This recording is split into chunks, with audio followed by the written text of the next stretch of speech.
even attempt it. You'll just be naturally unconscious. And again, then the seeking for other types of spirituality kick in. Because, well, if this is just an unconscious world and I'm just bumping into objects all the time and I don't know what's going on, then let me try to find someone that's enlightened that can tell me how this thing works.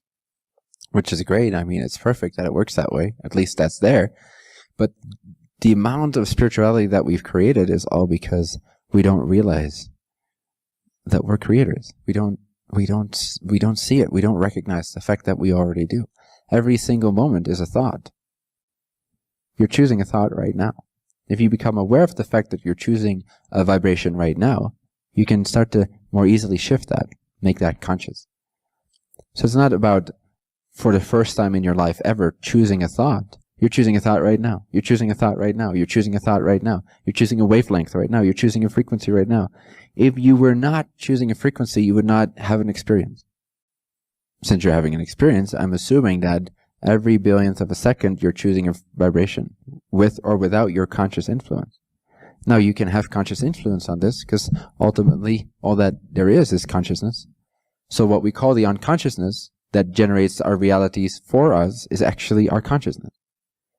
But we're segregated, we're separated into layers. So there is this superficial consciousness, or the person consciousness, and then there's the greater consciousness, but really there's only one consciousness. But it's the greater consciousness that generates the person consciousness that then generates all these thoughts that it doesn't realize it's generating, but it's all coming from consciousness. So the more you're tapped into consciousness itself, the more realized you are in consciousness itself, the more you realize you are consciousness, and you can choose your frequency, you can choose your thought, the more obvious it will become that you've always already been creating a reality. And then all this regret and all this suffering from the past will disappear too. Because you realize you created it. So it's very hard to blame someone else for your suffering. If you realize you created it, You've always been choosing something. Become aware of what you're choosing now, and then choose whether or not you like that choice. If you don't feel good about the choice, choose a thought that anchors you into a vibration that feels better. And it's as simple as that, and everything else will fall into place. Now, a little side note to that, just something to notice, something to observe, is that it's so much easier to choose your thought, to choose your vibration, when you recognize it's actually, it is just that. You're just consciousness choosing a thought. As soon as you include an external physical reality in your view, in your mind view, in your consciousness, then suddenly it becomes much harder to trust the fact that you can simply choose the thought that you like, that you enjoy, and then that things will flow from that.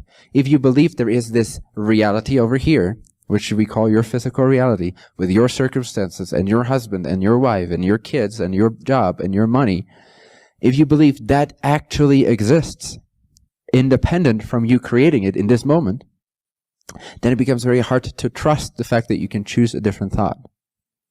So, in a sense, it's very helpful to be in a space where you don't include an external world in your consciousness. And we've all experienced this. Whenever you're daydreaming, you're not aware of an external world. You're not referencing something outside of yourself. Whenever you're listening to me and you become absorbed in what I say, you're not referencing an external world. Whenever you just for a moment forget who you are, you're not referencing an external world. Whenever you're not referencing an external world, you're not referencing or experiencing an external world. Start to become aware of this. When you're not referencing an external world, you're not experiencing an external world, and you can't even say whether or not it exists. The answer is it doesn't. What you create within your own bubble, consciousness is like a sphere. Every I am consciousness, every one of you is like your own sphere of consciousness with this 360 movie screen, and you're constantly projecting onto the inside of that bubble. That may look like a street that goes all the way to Tokyo, and, that's out there, so real, everyone can walk it, other beings are walking on it. They're coming from Tokyo all the way to over here, so there must be some truth to Tokyo. Yes, but onto your own screen only, out of your own energy generated only. There is no Tokyo apart from your own energy field generated onto the screen of your 3-dimensional, 4th-dimensional, 5th-dimensional, depending on your state of being, state of consciousness. So all you ever experience is what you project inside of your consciousness. When you refer to an external world, what happens is that you use your inner world, which is all that ever existed. You're using the field of consciousness to generate the illusion, the sensation, which is inside, of an outside world. But you've never actually, if you're honest with yourself, experienced the outside world. You've only experienced your inner sensations of you referencing something that does not exist outside yourself. Does that make sense? But when you're in that illusion and you're referencing the external world and you make it feel real, in that state, you have to think another type of thought to loosen that up, such as, oh, everything is inside a consciousness. Could be one example to counter that, to feel freed up from an external world.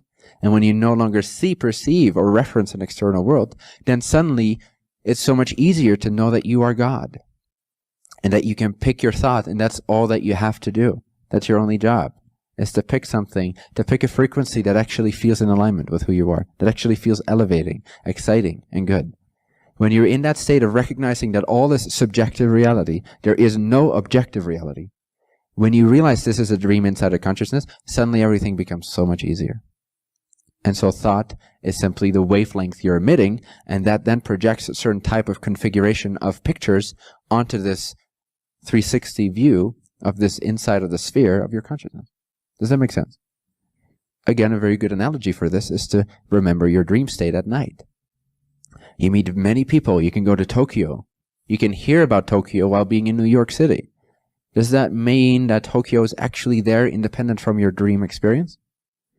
When you wake up, is that dream Tokyo still there somewhere, waiting for you to return to dream Tokyo? You dreamed it into existence, and now you stopped dreaming it into existence. Doesn't mean that the potential for that reality doesn't coexist with all other potential realities, but it means that it's no longer real for your experience because it doesn't actually exist independent from consciousness. Your dream does not exist independent from consciousness. Does that make sense? What makes you think it's any different here? Give no proof for an external world. You just assume there are external worlds, and you keep referencing this something outside of yourself. You have no more proof than in your dream state. Whatsoever. Whatsoever. No more proof that there is a world out there than in your dream state whatsoever.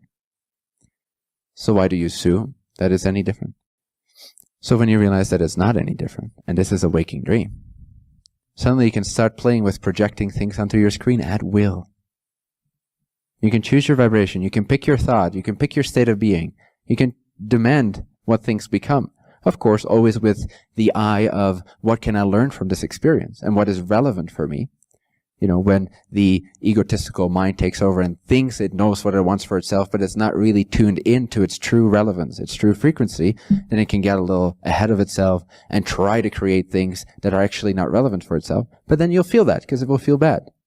It will feel overbearing. It will feel premature. It will simply not work out because it's not relevant for you. But that still does not mean that you cannot generate and accelerate the theme of your life being expressed more quickly and more epically, more awesomely.